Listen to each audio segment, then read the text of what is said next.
Question one हम लोग discuss कर रहे थे। काइंडली मुझे कंफर्म कर दिया कि आवाज़ आपको क्लियर आ रही है और स्क्रीन भी शो हो रही है। तो फिर मैं आगे प्रोसीड करता हूँ।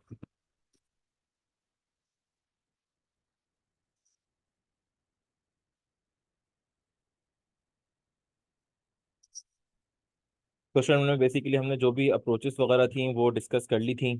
किस तरह हमें रिक्वायरमेंट को देखना होता है, किस तरह हमें सवाल को लेकर चलना होता है और कौन कौन सी इंफॉर्मेशन को हम किस तरह कनेक्ट कर सकते हैं। अब सिर्फ क्विकली मैं इसको आंसर को एक रिविजिट करवा देता हूँ कि जो जो बातें हमने डिस्कस की थी वो किस तरह उसने रिप्रोड्यूस की। कोशिश मेरी ये होगी कि अभी हम ज़्यादा से ज़्यादा डिस्कशन कर लें कॉन्सेप्ट पे, सवाल को कैसे लेके चलना है, रादर देन हम उसको बिल्कुल एक स्टेटमेंट फॉर्म में किस तरह आंसर को ड्राफ्ट करना है वो चीज़ डिस्कस करें।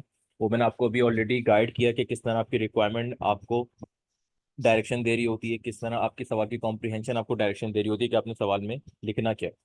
क्योंकि ज़्यादातर मैंने स्टूडेंट्स का जो देखा वो मसला यही आता है कि उनके पास इंफॉर्मेशन ही नहीं होती, उनके पास वैल्यू एडिशन पॉइंट ही नहीं होते सवाल में जो लिखने होते हैं, कॉन्सेप्ट को वो पिक ही नहीं कर पाते, तो उसको लिखना कैसे है वो तो फिर बहुत बाद में आता है।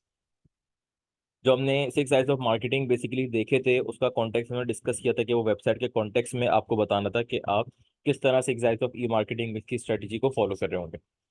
इंटरेक्टिविटी आपके पास था, इंटेलिजेंस, इंडिविजुअलाइजेशन वगैरह पे। इंटरेक्टिविटी हमने ऑलरेडी डिस्कस किया था कि आपके पास एग्जिस्टिंग क्या है।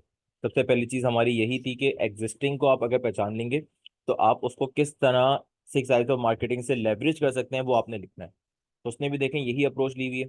सबसे पहले एग्जिस्टिंग को उसने फिट इन किया हुआ है कौन से आई के अंदर आता है। उसके बाद उसने ये बताया हुआ है कि आपकी वेबसाइट कैसे इस चीज़ को लेवरेज कर सकेगी। जैसे इंटरेक्टिविटी हमने बात की थी कि जब आप डिफरेंट फीचर्स वगैरह उसके अंदर बिल्ट इन करेंगे, आपके पास डिफरेंट सीआरएम के फंक्शंस उसके अंदर बिल्ट इन होंगे, उतनी ज़्यादा कस्टमर से इंटरेक्शन और उनकी हिस्ट्री आपके पास अवेलेबल होगी, जिसकी बेसिस पे आप डिफरेंट मार्केटिंग और सेलिंग स्ट्रेटजीज वगैरह बना सकते हैं। इंटेलिजेंस में मैंने आपको बताया था कि आपके पास जब कस्टमर की प्रेफरेंसेस आपको पता होंगी, क्योंकि आप ट्रैवल एंड टूरिज्म कंपनी है, तो आपको ये पता होगा कि भाई कब आपके पास वेकेशन के टाइम्स होते हैं, कब लोगों के पास डिस्पोजेबल इनकम जो अवेलेबल होती है उसको आपने किस तरह कंज्यूम करवाना है based on the different consumer preferences. वो आपको कैसे पता चलेंगी? जब वो आपकी वेबसाइट को विजिट करेंगे, आपके साथ वो इंटरेक्ट करेंगे, तो आपके पास डेटा जमा हो रहा होगा। 6 आइज का जो इंटेलिजेंस वाला फंक्शन है वो आपको बेसिकली एक डेटा एनालिटिक्स जो आपने पढ़ा हुआ हो, और एक आपके पास कस्टमर रिलेशनशिप मैनेजमेंट के अंदर जो आपके पास कंज्यूमर एनालिटिक्स होती है, बिग डेटा के अंदर जब आप जाते हैं उसके अंदर आपके डेटा एनालिसिस होते हैं, वो सारे आपके पास इंटेलिजेंस वाले आई को हिट कर रहे होते हैं। क्योंकि जब आपको पता होगा कि भाई आपकी कस्टमर से जो भी इंटरेक्शन हो रही है उसका डेटा क्या कह रहा है, उसकी बेसिस पे आप डिफरेंट डिपार्टमेंट्स को उनकी स्ट्रेटजी बनाने के लिए एक डायरेक्शन दे सकते हैं। और आप ये पैटर्न इसका नोट कर लें, यही हमने डिस्कस किया था कि सबसे पहले करंट मार्केटिंग स्ट्रेटजी को आपने फिट इन करना है इन द आई, देन आपने ये बताना है कि आपकी वेबसाइट उसको किस तरह हेल्प कर रही होगी। इसी तरह इंडिविजुअलाइजेशन के अंदर आपका फंक्शन क्या होता है, हमने ये भी डिटेल में डिस्कस किया था कि जब आप उनको मार्केटिंग एफर्ट्स उनके साथ करते हैं, कुकीज़ के कॉन्सेप्ट के थ्रू आपके पास उनका पर्सनलाइज डेटा अवेलेबल होता है, उनकी प्रेफरेंसेस अवेलेबल होती हैं। तो based on the intelligence that you obtain above, उसकी बेसिस पे आप एक इंडिविजुअलाइज मैसेज लोगों को कर सकते हैं easily with the use of internet, जो प्रीवियसली ट्रेडिशनल मीडिया के अंदर अवेलेबल नहीं था। इसी तरह इंटीग्रेशन पर हमने डिटेल में डिस्कशन की थी कि डिफरेंट डिपार्टमेंट्स को जो डेटा चाहिए होता है उसको आप किस तरह उनकी हेल्प कर सकते हैं उस डेटा के लिए। For example customer relationship management वाला जो डिपार्टमेंट है जो कस्टमर कंप्लेंट्स को हैंडल कर रहा है, उसकी बेसिस पर आप किस तरह आपके प्रोडक्ट डेवलपमेंट डिपार्टमेंट को या आपके सर्विस डेवलपमेंट डिपार्टमेंट को इन्फॉर्म कर सकते हैं क्या शॉर्ट कमिंग्स हैं, क्या फीचर्स ऐड करने की ज़रूरत है, मार्केट में क्या प्रेफरेंस चल रही है, क्या लाइक्स डिसलाइक चल रहे हैं। सोशल मीडिया को उसने स्पेसिफिकली सवाल में डिस्कस किया था, तो हमें अपने आंसर के अंदर भी डिस्कस करना होगा। इन सारी चीज़ों को यूज़ करते हुए आप एक इंटीग्रेटेड स्ट्रेटेजी बना सकते हैं इजीली। इंडस्ट्री रिस्ट्रक्चरिंग जो था वो हमारे पास डिस्कस नहीं हुआ था, बट इसका सबसे इंपॉर्टेंट एग्जांपल हमारे इस सवाल के ऊपर अप्लाई होती है, ट्रैवल एंड टूरिज्म इंडस्ट्री के ऊपर। अगर मैं इसकी एग्जांपल से इंडस्ट्री रीस्ट्रक्चरिंग आपको बताना चाहूँ, पहले क्या होता था कि आप एयरलाइन के लिए सेपरेटली ट्रैवल एजेंट के पास जाते थे, उसको ऑफिस विजिट करते थे। होटल के लिए आप मे बी या तो फिजिकल जा रहे होते थे या डिफरेंट आपके पास अकोमोडेशन एजेंट से आप अरेंज कर रहे होते थे। अब क्या हो गया आपके पास कि इंडस्ट्री रीस्ट्रक्चर होके सारी चीज़ें वन स्टॉप सोल्यूशन पे आ गई। सवाल के अंदर भी ये चीज़ ऑलरेडी डिस्कस हुई हुई थी, वन स्टॉप सोल्यूशन। इसका मतलब वो आपको इंडस्ट्री के अंदर री इंटरमीडिएशन का जो आपका कॉन्सेप्ट होता है वो बताना चाह रहा था। ये आपके पास आपके स्टडी टेक्स्ट के अंदर भी एग्जाम्पल मेंशन है कि जिसमें आपका क्या होगा कि भाई आपके पास ट्रेवल एजेंट जो एयरलाइंस देखता है, अकोमोडेशन एजेंट जो होटल बुकिंग देखता है, आइटनरी एजेंट जो आपके पास डिफरेंट पैकेजेस बता रहा होता है वहाँ के, सारी चीज़ें एक सिंगल स्टॉप पे अवेलेबल है। और आपके पास ईज ऑफ एक्सेस के थ्रू आप सिंगल बुकिंग के अंदर सारी चीज़ें बुक करवा सकते हैं। इसका मतलब क्या हुआ कि आपकी वेबसाइट के फोरम को यूज़ करते हुए ऑनलाइन बुकिंग के थ्रू टिकटिंग सर्विसेज आपके पास हो गई, होटल बुकिंग सर्विसेज हो गई, आपके पास डायरेक्ट एक्सेस हो गया डिफरेंट आइटनरीज का, वो आप बुक कर सकते हैं। अब इसमें क्या हो रहा है कि इंडस्ट्री रीस्ट्रक्चर हो गई ये इंटरनेट की वजह से। आपके पास इसका अपोजिट भी होता है जिसको आप डिस इंटरमीडिएशन कहते हैं, जिसमें आपके जो एग्जिस्टिंग एजेंट्स थे वो चले गए। जिस तरह अभी मैंने आपको बताया ट्रैवल एजेंट होटल एजेंट आपके पास चले गए। री इंटरमीडिएशन कैसे हुई? आपके पास ऐप के थ्रू डिफरेंट फोरम्स के थ्रू डिफरेंट सर्विसेज एक सिंगल प्लेटफॉर्म पे आ गई। वो प्लेटफॉर्म क्या है? वो प्लेटफॉर्म एक एजेंट है। आपके पास वो ऑनलाइन एजेंट आप उसको कह लें, या आप उसके पास कह लें कि डिफरेंट ऐप्स आपके पास सर्विसेज प्रोवाइड करी होती है इस तरह की, जिस तरह booking.com है, अगोटा वगैरह है।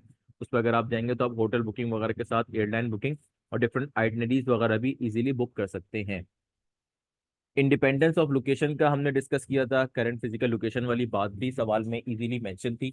वहां पे हमने यही कहा था कि आपको इन पर्सन जाके कस्टमर से कनेक्ट होने की जरूरत नहीं है। अब आपको जो वर्कशॉप आप कर रहे थे एक्सपो सेंटर में, आप एग्जीबिशन कर रहे थे, उसकी जरूरत नहीं है। अब यहाँ पे जो हमने पढ़ा था, यहाँ पे आपका पुल मैकेनिज्म फॉलो हो रहा है, जिसके अंदर आपने कस्टमर को पुल करना है कि वो आपकी वेबसाइट पे आ सके। और जब आपकी वेबसाइट पे आएगा, फिजिकली आपकी लोकेशन नहीं है, इसका मतलब आपकी वेबसाइट ही आपके एक तरह से ऑफिस को रिप्रेजेंट कर रही है, आपके फिजिकल स्टोर को रिप्रेजेंट कर रही है। तो you need to make sure कि आपके पास वो लोकेशन अवेलेबल हो टू ऑल। इसका मतलब क्या हुआ? वेबसाइट डाउन टाइम आपके पास ज़्यादा ना हो। कस्टमर जब आपकी वेबसाइट पे विजिट करे तो उसके अपीलिंग लुक होना चाहिए, ईज ऑफ एक्सेस होना चाहिए, सर्विसेज को एक्सप्लोर करने के लिए जो फैसिलिटीज आप ऑफर कर रहे हैं वो उसके इजी एक्सेस में होनी चाहिए।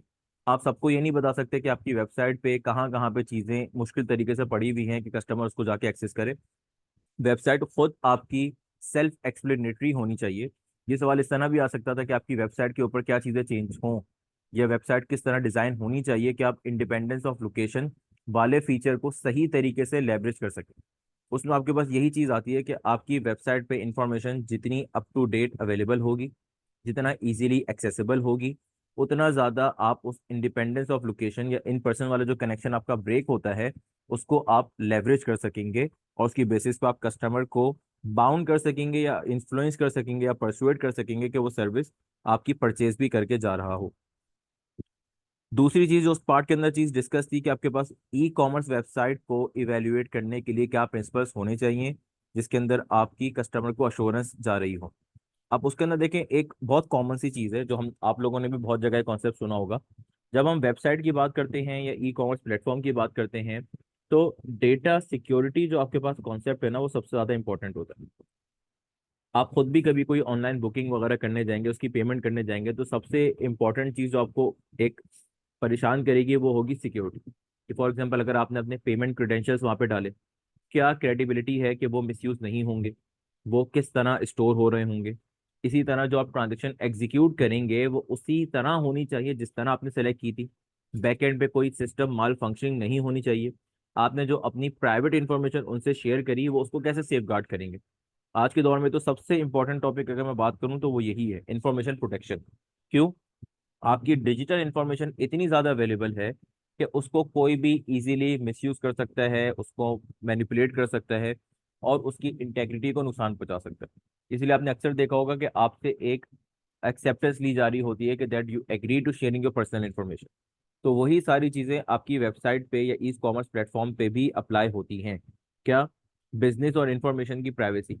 जो आपकी बिजनेस इंफॉर्मेशन या कोई कॉन्फिडेंशियल इंफॉर्मेशन है वो कितना प्राइवेट रहती है।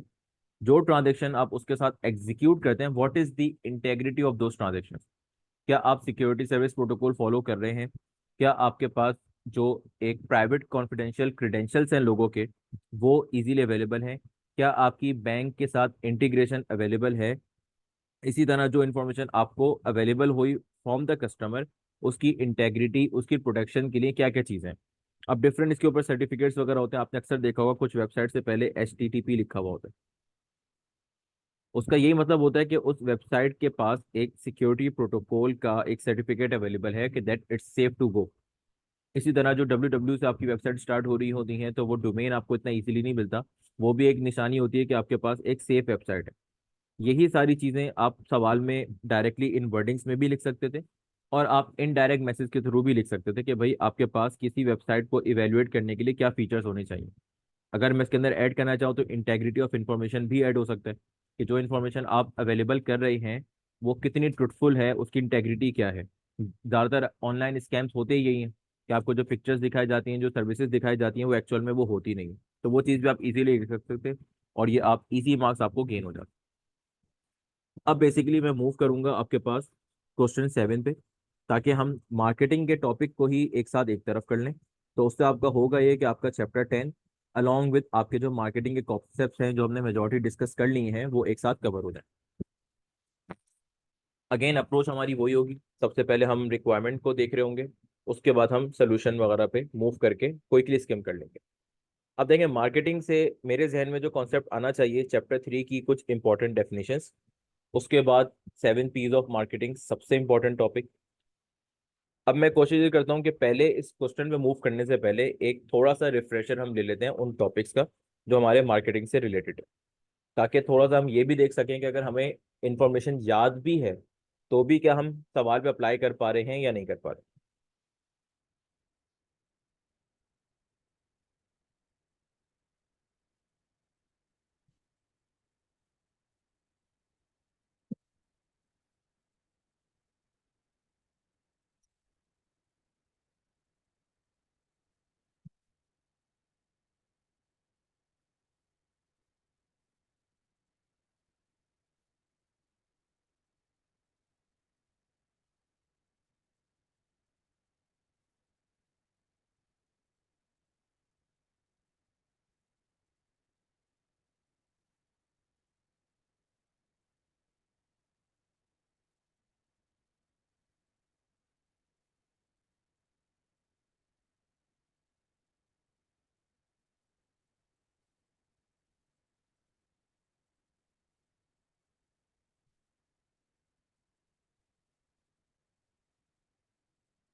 देखिए जो हमने बात की थी कि चैप्टर 10 का और मार्केटिंग का जो लिंक है वो यहाँ पे आपके पास आ रहा है, जिसमें आपके पास चैप्टर 10 के अंदर जो 7 P's ऑफ मार्केटिंग डिस्कस हुए हुए हैं that is in the concept of e marketing. तो हमें पता होना चाहिए जब हम चैप्टर 10 का ये वाला पोर्शन पढ़ रहे हो, स्पेसिफिकली सीआरएम वाला, ई मार्केटिंग वाला, बिग डेटा वाला, तो हम इसको लाजमी कनेक्ट करेंगे चैप्टर 15 के साथ। और प्रेफरेबली अगर आप चैप्टर 15 पहले पढ़ के ये टॉपिक्स पढ़ेंगे तो आप अच्छी एप्लीकेशन कर सकेंगे, और आप उसको सही से ट्रांजिशन कर सकेंगे from traditional media to electronic media, from normal marketing to e marketing. अब यहाँ पे भी जो प्रोडक्ट प्राइस प्लेस प्रमोशन का कॉन्सेप्ट डिस्कस हुआ है उसकी मेन ओरिजिनेशन चैप्टर 15 से ही है। सिर्फ यहाँ पे थोड़ा बहुत उसके अंदर फीचर एड ऑन हुआ है, वो इन दी कॉन्टेक्स्ट ऑफ इंटरनेट ही है। और अगर मैं आपसे आज के दौर के लिए बात करूँ तो ये ज़्यादा इंपॉर्टेंट है as compare to the traditional media.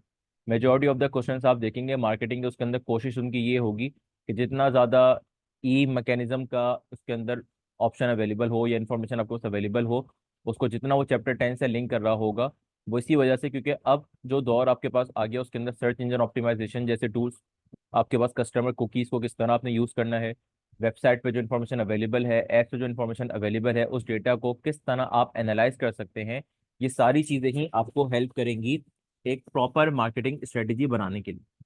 But having said this, जब तक आपकी बेसिक्स स्ट्रांग नहीं होंगी कि मार्केटिंग के कॉन्सेप्ट क्या होते हैं, तब आप सवाल के अंदर कभी भी मार्केटिंग के क्वेश्चन को अच्छे तरीके से अटेम्प्ट नहीं कर सकते। तो मैं कोशिश करता हूँ कि मैं डायरेक्ट जाके उसी को डिस्कस करूँ। चैप्टर 15 को हम क्विकली स्किम कर लेंगे।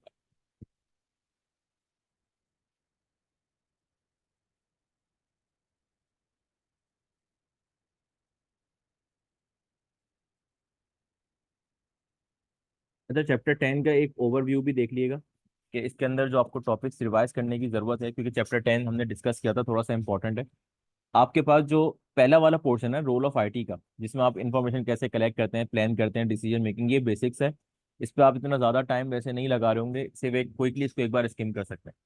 इंपॉर्टेंट चीज़ जो आपके पास है ना, वो आपके पास ये ई बिजनेस वाला एरिया है, जिसके अंदर आप पे डिफरेंट सवाल पूछ रहा होता है किस तरह आप ट्रेडिशनल बिजनेस को ई बिजनेस में कन्वर्ट कर सकते हैं। डिफरेंट आपके बिजनेस के कौन कौन से ऑप्शंस अवेलेबल हैं जिसको आप ऑप्ट कर सकते हैं। तो ये आपसे एक्सपेक्टेशन इसकी चैप्टर 10 से भी है। दूसरा आता है आपके पास इंफ्रास्ट्रक्चर, जो आपके पास ई कॉमर्स को एग्जीक्यूट करने में, ई बिजनेस को एग्जीक्यूट करने में यूज हो रहा होगा। उसके आपको बेसिक कंपोनेंट्स पता होने चाहिए कि अगर वो आपसे पूछे कि भाई आपने अपने बिजनेस को ट्रांसफॉर्म करना है या आपने ई बिजनेस पे शिफ्ट करना है, तो आपके पास क्या कॉस्ट इन्वॉल्व है, क्या इंफ्रास्ट्रक्चर इन्वॉल्व है, किस तरह आप अपने बिजनेस को सपोर्ट कर सकते हैं by using these medium. Again marketing वाला कॉन्सेप्ट इंपॉर्टेंट होता है in the context of e marketing, in the context of e business. Customer relationship management को वो पूछ सकता है, डिफरेंट आपको नंबर्स दे सकता है, एनालिटिकली भी इस सवाल के अंदर वो आपसे चीजें पूछ सकता है। ये भी हो सकता है कि सवाल के अंदर आपको डिफरेंट डेटा दे। एक क्वेश्चन हमने किया भी था एससीसीए का, जिसमें कस्टमर का फीडबैक आपके पास अवेलेबल था। तो वो भी आपके पास कस्टमर रिलेशनशिप मैनेजमेंट में आता है कि आप उसको यूज करते हुए किस तरह चीजों को इंप्रूव कर सकते हैं। दूसरी चीज ज्यादा वो नहीं पूछ रहा होता, बट चैप्टर 10 का इंपॉर्टेंट एरिया है, जिसमें आपके पास जो सिक्योरिटी कंसर्न्स हैं, डेटा से रिलेटेड हो गए, वेबसाइट से रिलेटेड हो गए, इंटरनेट से रिलेटेड हो गए, उसी से कनेक्टेड आपका कोविड फ्रेमवर्क भी है, आईटी कंट्रोल फ्रेमवर्क जो हमने डिस्कस किया था। ये चीजें भी वो सेपरेटली पूछ सकता है in the context of IT controls जो एक ऑर्गेनाइजेशन के पास होने चाहिए अगर उसकी ऑनलाइन प्रेजेंस है। ये चीज रेलिवेंट है फॉर ई बिजनेस, ये चीज रेलिवेंट है अगर आप ई बिजनेस नहीं भी है, तब भी आपके पास इंटरनेट से इंटरेक्शन डिफरेंट फोरम्स पे अवेलेबल होती है। डेटा शेयरिंग के कॉन्टेक्स्ट में बात करूं, करंट इन्वायरमेंट के कॉन्टेक्स्ट में बात करूं, तो साइबर सिक्योरिटी से रिलेटेड, डेटा इंटेग्रिटी से रिलेटेड वो चीजें ये पूछ सकता है।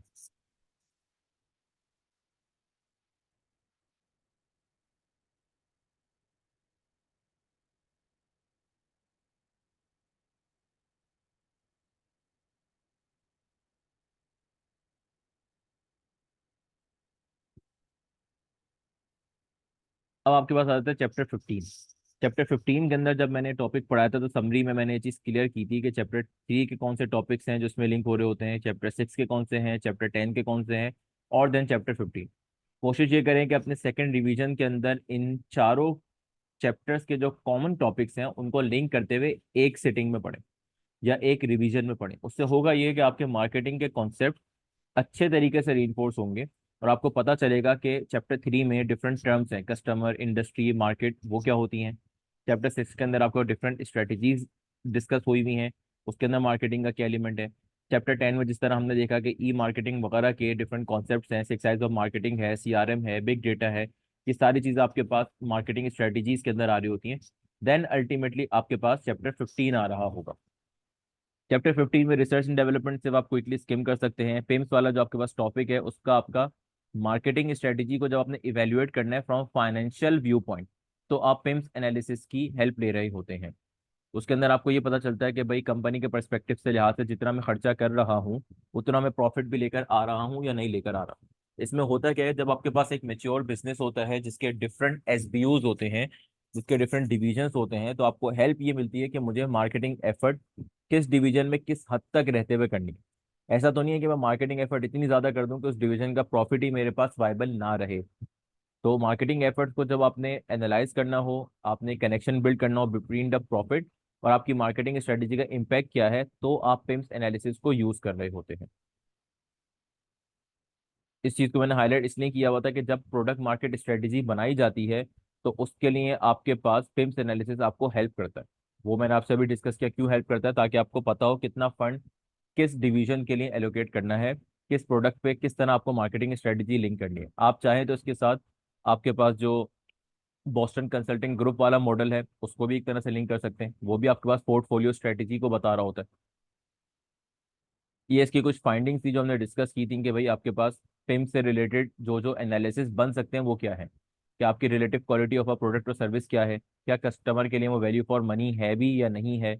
इसी तरह आपके पास अगर मार्केट शेयर ज़्यादा है तो वो उसका इम्पैक्ट किस तरह आ सकता है आपके पास। फॉर एग्जाम्पल मेरे पास अगर वॉल्यूम को केटर कर रही है मेरी मार्केट, तो मुझे मेरी प्राइसिंग स्ट्रेटेजी को उस तरह मोल्ड करना होगा कि मैं वॉल्यूम के थ्रू अपना प्रॉफिट बढ़ा सकूं। इसका वाइस वर्सा क्या होगा, अगर मैं डिफरेंशिएशन स्ट्रेटेजी फॉलो कर रहा हूँ तो मैं प्राइस की बेसिस पे अपने प्रॉफिट को बढ़ा सकूंगा, जिसपे मेरा वॉल्यूम कंप्रोमाइज हो रहा होगा। अब आ जाते हैं मेन टॉपिक पे। कस्टमर नीड्स से हमने डिस्कस किया था कि आपका सीआरएम से लिंक होती है। कस्टमर नीड्स को आपने समझने के लिए जो आपको स्टडी टेक्स्ट में मटेरियल होगा वो सिर्फ एक बेसिक आपको बताएगा कि मार्केट कैसे डिफाइन होती है, कस्टमर और पोटेंशियल कस्टमर्स में क्या फ़र्क है। बट इसकी जो अच्छी प्रैक्टिस होगी वो हमेशा आपके सवालों से होगी, क्योंकि हर सवाल के अंदर एक डिफरेंट इंडस्ट्री होगी, उस इंडस्ट्री की डिफरेंट नीड्स होगी। जैसे अभी आपने पहले क्वेश्चन में देखा था कि हमने कस्टमर की प्रेफरेंस को देखा। कस्टमर प्रेफरेंस क्या है, इस बेसिकली कस्टमर नीड। जब मेरे माइंड में एक बेसिक प्रिंसिपल होगा, मैं उस पर प्रैक्टिस करूंगा, तो फिर जाके ये मेरा एरिया स्ट्रांग होगा। ये ऐसा नहीं है कि मैंने कस्टमर नीड्स के यहाँ पे रट्टे लगा लिए और मैं सवाल में जाके पिक कर लूंगा। सबसे इंपॉर्टेंट चीज, इस तरह के टॉपिक्स हमेशा प्रैक्टिस से ही आपके स्ट्रांग होते हैं। कॉमन सी चीजें हैं जो हमें वैसे भी पता है कि बेटर क्वालिटी होनी चाहिए, डिजाइन फीचर्स के बेसिस पे कस्टमर प्रोडक्ट को परस्यू कर सकता है। अवेलेबिलिटी आपके पास इशू होता है ज़्यादातर एफएमसीजी प्रोडक्ट्स वगैरह पे जो आपके रोजमर्रा के डेली यूज में आ रहे होते हैं। कन्वीनियंस ऑफ परचेज की आपने एग्जांपल खुद देखी कि आप ऑनलाइन परचेज को प्रेफर करते हैं या फिजिकली जाके करते हैं, उसके अपने रिस्क एंड आउट्स हैं, बट कन्वीनियंस मैटर करती है स्पेशली आज के दौर में। इन्फ्लुएंस ऑफ एडवर्टाइजिंग और सेल्स प्रमोशन का इम्पैक्ट क्या होता है in the context of traditional medium, in the context of online medium. Website के थ्रू आप इसको किस तरह लिंक कर सकते हैं। कस्टमर की कैटेगराइजेशन इंपॉर्टेंट होती है, कस्टमर सेग्रीगेशन, मार्केट सेग्रीगेशन। ये सारी चीज़ें तब इंपॉर्टेंट होती हैं जब सवाल में मल्टीपल कस्टमर ग्रुप्स डिस्कस हो, सवाल में मल्टीपल मार्केट डिस्कस हुई भी हो। तो उसकी बेसिस पे जब आप उनको सेग्रीगेट कर सकेंगे जब तो राइट स्ट्रेटेजी बना सकेंगे for the right segment for the right customer. अब मोस्ट इंपॉर्टेंटली आता है मार्केटिंग मिक्स स्ट्रेटेजीज। इसमें जो लोग स्ट्रगल करते हैं ना, वो बेसिकली किस पी के अंदर कौन सी काम की बातें हैं जो हमें पता होनी चाहिए वो मिक्सअप कर देते हैं। तो उनको फिर ये नहीं पता होता कि भाई सवाल में कौन सी इंफॉर्मेशन को मुझे प्रोडक्ट में प्लेस करना है, प्लेस में करना है, प्रमोशन में करना है या किस में करना है। अब जो ओरिजिनल 4 पीस थे हम सबको पता है कि वो आपके प्रोडक्ट से रिलेट करते हैं, फिजिकल प्रोडक्ट से। और जो बाद के 3 पीस थे वो हमारे पास सर्विस इंडस्ट्री से ज्यादा रेलिवेंट होते हैं। इसका ये मतलब नहीं है कि कोई प्रोडक्ट वाली इंडस्ट्री है, मैन्युफैक्चरिंग इंडस्ट्री, उससे पर्टेन नहीं करेंगे। एम्फेसिस जो होता है सर्विस इंडस्ट्री का वो लास्ट के 3 पीस पे ज्यादा हो जाता है। अब प्रोडक्ट स्ट्रेटेजी में जो हमें बातें पता होनी चाहिए वो क्या है, प्रोडक्ट की डिजाइन, प्रोडक्ट के फीचर्स, प्रोडक्ट की वेरिएशंस, किस तरह आप उस प्रोडक्ट को मॉडिफाई करके एक न्यू डिमांड क्रिएट कर सकते हैं। फॉर एग्जांपल सिंपल सी अगर मैं बात करूं कि आपके पास एक मोबाइल फोन की वायर्ड चार्जिंग है, आपको हर जगह उसको कनेक्ट करना पड़ता है थ्रू वायर, जिसकी वजह से आप एक सर्टेन डिस्टेंस तक उसको चार्ज कर सकते हैं। अब मैंने एक फीचर ऐड किया कि मैंने वायरलेस चार्जिंग इंट्रोड्यूस करवा दी। उस फीचर से क्या हुआ, उस मेरे एग्जिस्टिंग प्रोडक्ट में जान डल गई। तो इसका मतलब क्या हुआ, मैं जरूरी नहीं है प्रोडक्ट स्ट्रेटेजी में हर बार बिल्कुल न्यू प्रोडक्ट्स इंट्रोड्यूस करवाऊं। मैं एग्जिस्टिंग प्रोडक्ट्स के अंदर न्यू फीचर्स भी इंट्रोड्यूस करवा सकता हूँ। मैं उनके डिजाइन को इस तरह चेंज कर सकता हूँ कि भाई जो कस्टमर नीड और आस्क मैंने आइडेंटिफाई की थी उसको मैं कैसे केटर कर सकता हूँ। फिर आता है आपके पास perceive features of a product क्या होते हैं। मुझे सिर्फ ये नहीं सोचना कंपनी के परस्पेक्टिव से, मुझे ये भी सोचना है कि जो फीचर्स मैं इंट्रोड्यूस करवा रहा हूँ कस्टमर उन फीचर्स को वैसा परसीव कर भी रहा है या नहीं कर रहा। फॉर एग्जाम्पल अगर मैं अपनी कंफर्ट को सेल कर रहा हूँ, अगर मैं गाड़ियों की बात करूँ कि मैं एक लग्जरी कार सेल कर रहा हूँ और मैं सेल कर रहा हूँ कि उसकी कंफर्ट, तो भाई जो मेरा एडवर्टाइजिंग मीडियम होगा उसको कंफर्ट को ही पोर्ट्रे करवाना चाहिए, ताकि मैं कस्टमर का परसेप्शन उस प्रोडक्ट के गिर्द कंफर्ट का ही बना सकूं। एग्जाम्पल कुड बी कि आप एक ऑफ रोड ड्राइव दिखा सकते हैं जिसके अंदर आप अपनी गाड़ी की कंफर्ट को शो कर सकें। इसी तरह जब मैं कन्वीनियंस की बात कर रहा हूँ तो आपने अक्सर देखा होगा एड्स के अंदर ये चीज़ मेंशन होती है कि आप इजीली ऐप पे जाके लॉग इन करके चीज़ों को इस तरह परचेज कर सकते हैं, वो अपनी कन्वीनियंस को सेल कर रहे होते हैं। क्वालिटी ऑफ द मटेरियल जो आपके पास मोस्टली होती है वो आफ्टर सेल आप सेल कर पा रहे होते हैं ज़्यादातर, क्योंकि क्वालिटी को कन्वेंस करवाना थोड़ा सा मुश्किल होता है जब तक आप कस्टमर को वो प्रोडक्ट यूज़ ना करवा सकें। इसमें आपकी आपकी ब्रांड इमेज आ जाती है, आपकी कस्टमर की हिस्टोरिकल परचेजेस आ जाती हैं, यूजफुल लाइफ आपके पास इसमें फॉल करती है, रिलायबिलिटी पे आप सेल कर सकते हैं, सेफ्टी पे सेल कर सकते हैं, यूनिकनेस आपके पास हो गई, पैकेजिंग हो गई। अब जो याद रखने वाली चीजें हैं वो क्या है, जब भी मुझे प्रोडक्ट से रिलेटेड कोई भी स्ट्रेटेजी बनानी होगी या उससे रिलेटेड कोई भी इंफॉर्मेशन मुझे सवाल से पिक करनी है, I would think around these factors, packaging, uniqueness, safety, reliability, comfort, convenience. जब ये पॉइंट्स मुझे याद रहेंगे तो मैं पेपर में सही इंफॉर्मेशन को पिक करके एटलीस्ट प्रोडक्ट से रिलेटेड बहुत सारी बातें इजीली कर सकता हूँ। Core product, actual product, augmented product को मैं अभी डिटेल में डिस्कस नहीं कर रहा, सिर्फ हम क्विकली स्किम कर रहे हैं कि आप पीस को पहचानते कैसे। देन आपके पास प्राइस स्ट्रेटेजी आती है। प्राइस स्ट्रेटेजी में हम इजीली पिक कर पाते हैं बिकॉज ये थोड़ी सी कंपैरेटिवली इजी है पहचानना। बट यहाँ पे स्टूडेंट गलती क्या करते हैं कि वो जेनेरिक आंसर लिख कर आ जाते हैं, वो टर्मिनोलॉजीज यूज नहीं करते, वो चीज़ों को सही से सेल नहीं कर पाते। For example, price strategy only from the companies perspective अगर आप बताएंगे तो कस्टमर का परस्पेक्टिव लूज कर जाएंगे। क्या कहना चाह रहा हूँ उसका मतलब मैं, अगर आपकी टारगेट ऑडियंस जो सवाल में डिस्कस है, जैसे अगर मैं पिछले सवाल की बात करूं जिसमें आपके कस्टमर के पास डिस्पोजेबल इनकम थी, इट मीन्स आप ये चीज मेंशन करेंगे सवाल में, since the customer have the disposable income they can buy our product, जो कि आपकी लग्जरी में आ रहा है। जिसके बाद डिस्पोजेबल इनकम नहीं होगी ज्यादा, तो वो लग्जरी की तरफ तो नहीं जा रहा होगा। इसेंशियल्स तो हर किसी को जरूरत होती है ना। तो आपकी प्राइसिंग स्ट्रेटजी में कस्टमर फोकस होना चाहिए, कौन सी चीजें इसेंशियल कैटेगरी में है, कौन सी चीजें आपकी लग्जरी कैटेगरी में है, कौन सा कंज्यूमर इनकम लो इनकम है, हाई इनकम है। इसकी बेसिस पे ही आप प्राइसिंग स्ट्रेटजी को फॉलो करवा रहे होंगे। और दूसरी चीज, कमर्शियल कस्टमर्स और कंज्यूमर्स की प्रेफरेंस भी आपको पता होनी चाहिए। वैसे तो ज्यादातर CFAP 3 के सवाल जो है वो कंज्यूमर रिलेटेड होते हैं, जिसमें एंड कंज्यूमर टारगेट होता है।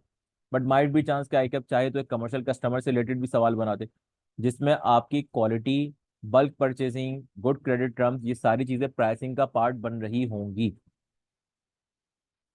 उसके बाद क्या है कि अक्सर हम लोग मिक्स कर जाते हैं कि market penetration strategy, market skimming strategy. ये रिलेट करती है जब आप किसी न्यू प्रोडक्ट की बात करते हैं। क्यों? जब आपका एक एग्जिस्टिंग प्रोडक्ट मार्केट में अवेलेबल है, you can not dictate the price. ये दो स्ट्रेटेजी क्या है, ये प्राइस को डिक्टेट करनी है।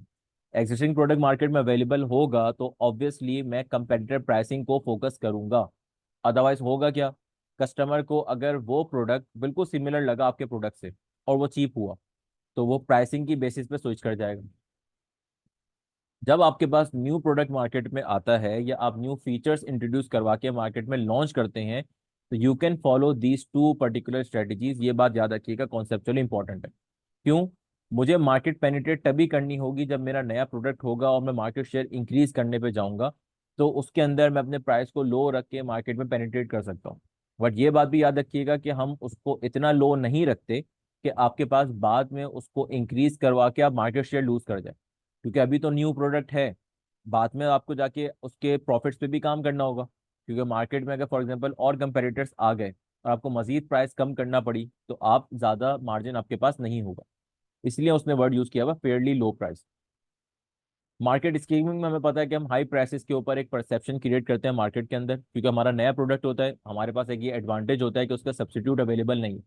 तो आप हाई प्राइस रख के भी उस प्रोडक्ट को सेल करवा सकते हैं।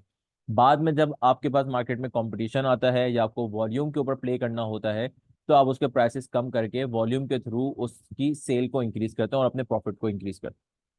प्लेस स्ट्रेटजी में याद रखिएगा कि जब जब आपके पास सवाल में जो चीज़ें डिस्कस हुई भी हैं और मल्टीपल आपके पास मार्केटिंग मिक्स के क्वेश्चन पास पेपर्स में आए हुए हैं, तो उसमें प्लेस स्ट्रेटजी को किस तरह पिक करना होता है। कभी कभार आपका एंड कंज्यूमर डायरेक्टली प्रोडक्ट को नहीं खरीद रहा होता। मुझे याद है कि आपके पास पेपर में एक क्वेश्चन था जिसमें आप प्लम्बिंग सर्विसेज वगैरह या शावर हेड सेल कर रहे थे। उसमें आपकी मेन ऑडियंस तो वो थी जिसके घर में वो शावर हेड लग रहा है, बट वो खरीद के कौन ला रहा था, वो प्लम्बर्स लेकर आ रहे थे जो आपके यहाँ काम कर रहे थे। इसका मतलब क्या हुआ, प्लेस स्ट्रेटजी में आपने ये फोकस करना है कि who is the actual buying person, कि उसकी बेसिस पे आप उस प्रोडक्ट को कहाँ कहाँ पे अवेलेबल करवाएंगे। और जब आप अवेलेबल करवा रहे होंगे तो जो उसका फिजिकल एनवायरनमेंट होगा, वो मैं यहाँ से कनेक्ट भी कर रहा हूँ, वो उसी लिहाज से होना चाहिए जो आपकी प्रोडक्ट की या आपकी ऑर्गेनाइजेशन की ओवरऑल स्ट्रेटजी है। फॉर एग्जाम्पल, अगर आप हाई एंड मार्केट को टारगेट कर रहे हैं तो आपका प्लेस भी उन हाई कंज्यूमर से करीब होना चाहिए ताकि कन्वीनियंस भी रहे। दूसरी चीज, आपका जो उसकी एम्बियंस है, जो आपकी बाकी चीजें हैं, वो भी उससे कॉरिस्पॉन्ड करनी चाहिए। ऐसा नहीं है कि आपने एक लग्जरी होटल क्रिएट किया और उसकी एम्बियंस आपके पास लग्जरी से कॉरिस्पॉन्ड नहीं कर रही, तो कस्टमर उससे अट्रैक्ट नहीं होगा। इसका मतलब अगर आपके पास कोई FMCG प्रोडक्ट है तो आप उसकी अवेलेबिलिटी को इंश्योर करवा रहे होंगे in large supermarkets, based on the culture, जिस तरह लोग जाके एक सिंगल स्टॉप पे कंप्लीट शॉपिंग करना चाह रहे हैं।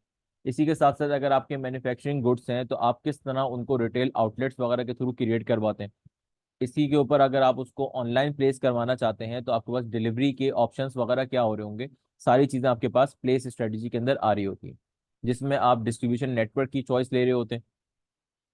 आप डिस्ट्रीब्यूशन स्ट्रेटजी भी चाहें तो उसके अंदर डिस्कस कर सकते हैं प्लेस स्ट्रेटजी के अंदर, कि भाई आपने किस तरह डिस्ट्रीब्यूशन नेटवर्क को यूज करते हुए अपने प्रोडक्ट को अवेलेबल करवाना है।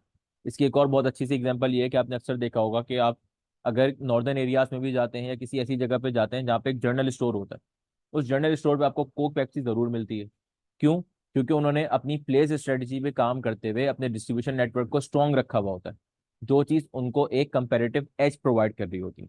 तो अवेलेबिलिटी ऑफ द प्रोडक्ट भी आपकी प्लेस स्ट्रेटजी में आ रहा होता है। प्रमोशन स्ट्रेटजी कॉमन है, हम अक्सर पिक कर लेते हैं, जिसमें आपको advertising option, sales promotion, direct selling, different options आपके पास इसमें अवेलेबल होते हैं। देन आपके पास आता है पुश एंड पुल स्ट्रेटजी, वो भी आपकी प्रमोशन में आता है। अभी हमने इसको डिस्कस भी किया कि ऑनलाइन मीडियम में आपके पास किस तरह पुल को यूज कर रहे होते हैं और पुश स्ट्रेटजी आपके पास क्या होती है। फिजिकल एनवायरनमेंट स्ट्रेटजी, जब भी आपको समझना हो, याद रखना हो, आप किसी भी एक फूड बिजनेस का या होटल बिजनेस का इमेजिनेशन कर सकते हैं। उसके अंदर आपकी जो भी कन्वीनियंस होगी ना, क्योंकि देखें यहाँ पे कस्टमर आपसे इंटरेक्ट कर रहा है, कस्टमर यहाँ पे फिजिकली आपके पास मौजूद है। तो जब आपका इन्वायरमेंट उसकी नीड्स को सेटिस्फाई नहीं करेगा, आपकी स्ट्रेटजी उसकी नीड्स से अलाइन नहीं होगी, तब तब आपकी ये स्ट्रेटजी गलत होगी। तो आपने सवाल के अंदर ये जरूर पिक करना है सबसे इंपॉर्टेंटली कि आपकी ओवरऑल जेनेरिक स्ट्रेटजी क्या है। Is it the cost leadership? Is it the differentiation? If it's the differentiation, your physical environment should correspond to this, वो उस चीज को शोकेस करे। पीपल स्ट्रेटेजी इसलिए इंपॉर्टेंट होती है कि आपके सर्विस बिजनेस के अंदर जो आपका स्टाफ होता है, जो कस्टमर से इंटरेक्ट करता है, आपने अक्सर देखा होगा कि कुछ स्टाफ अगर आपसे अच्छे तरीके से बात करता है, आप उसका स्टाइल बहुत ज्यादा परसुएसिव होता है, कन्विंसिंग होता है, तो आप खुद अपील्ड होते हैं उस प्रोडक्ट को खरीदने के लिए। कभी कभार अक्सर आपने देखा होगा अगर पीपल डीलिंग लोगों की अच्छी नहीं होती, तो आपको वो प्रोडक्ट भले पसंद आ भी रहा हो, आप अपना बाइंग डिसीजन नहीं ले रहे हो। तो क्योंकि आपके पास फेस टू फेस डीलिंग यहाँ पे ज्यादा इंपॉर्टेंट होती है, तो इसलिए आपको कोशिश ये करनी चाहिए कि अगर आप इसकी रिकमेंडेशन दें, तो आप कस्टमर सेंट्रिक रिकमेंडेशन क्या देंगे कि भाई आपके एम्प्लॉयज की ट्रेनिंग हो रही हो, आपके लोगों का जो अटायर है वो उस प्लेस से कॉरिस्पॉन्ड कर रहा हो, क्लीनलीनेस ऑफ द प्लेस हो, तो इसी तरह क्लीनलीनेस ऑफ द पीपल भी हो जो सर्विस प्रोवाइड कर रहे हैं, ताकि एक कस्टमर परसेप्शन को आप इन्फ्लुएंस कर सकें। फिर आती है प्रोसेस स्ट्रेटेजी, जो सबसे ज्यादा इंपॉर्टेंट है। सबसे ज्यादा इंपॉर्टेंट मैं इसको इसलिए कहता हूँ कि भाई अगर मैं एक होटल बिजनेस की बात करूँ, उसकी प्रोसेस स्ट्रेटेजी में क्या आएगा? मेरे पास ऑर्डर बुक अवेलेबल होने से लेके, मेन्यू अवेलेबल होने से लेके, मेरा ऑर्डर प्लेस करना, उस ऑर्डर का एग्जीक्यूट होना, उस ऑर्डर का सर्व होना, उस ऑर्डर की क्लीनलीनेस होना, ऑर्डर का कंप्लीट होना, जो चीज़ मैंने मंगवाई थी, जिस तरह मंगवाई थी, जिस ऑर्डर में मंगवाई थी, जिस टाइमलाइन में मंगवाई थी, वो सारी चीज़ें आपके प्रोसेस का पार्ट बन रही होती हैं। अक्सर हम इस चीज़ को सवालों में मिस कर जाते हैं, जो सबसे ज़्यादा इंपॉर्टेंट होती है।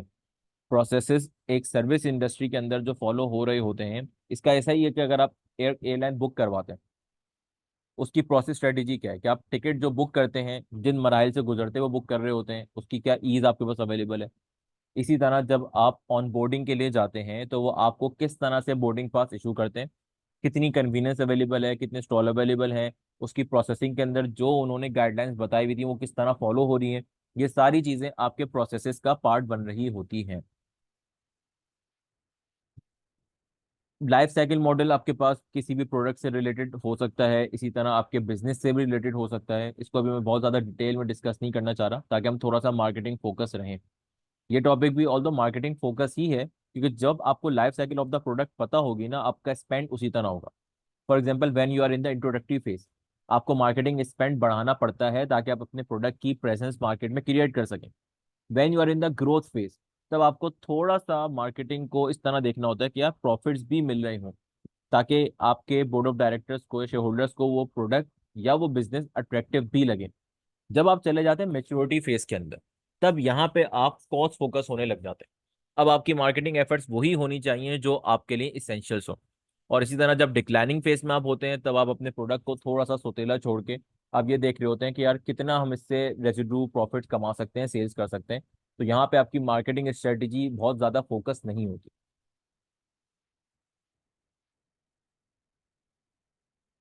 अब ये चीज मैंने इसलिए हाईलाइट की हुई थी कि प्रोडक्ट लाइफ साइकिल का स्ट्रेटेजिक मैनेजमेंट से क्या लिंक है। वो इसलिए कि भाई आपके बिजनेस का अल्टीमेट ऑब्जेक्टिव क्या है? प्रॉफिटेबिलिटी। और अल्टीमेटली कैश फ्लो तो प्रॉफिट से ही आपके पास जनरेट हो रहा होता है। जब आप सही से प्रोडक्ट लाइफ साइकिल की स्ट्रेटेजी को नहीं समझेंगे तो आप बिजनेस की प्रॉफिटेबिलिटी को या उसके कैश फ्लो को हर्ट कर रहे होंगे। सबसे इंपॉर्टेंट डिसीजन क्या होता है यहाँ पे, कब मुझे प्रोडक्ट को डिसकंटिन्यू करना है, कब मुझे नए प्रोडक्ट को डेवलप करना है और मार्केट में लॉन्च करना है, और मुझे एग्जिस्टिंग प्रोडक्ट की स्ट्रेटेजी किस तरह बनानी है।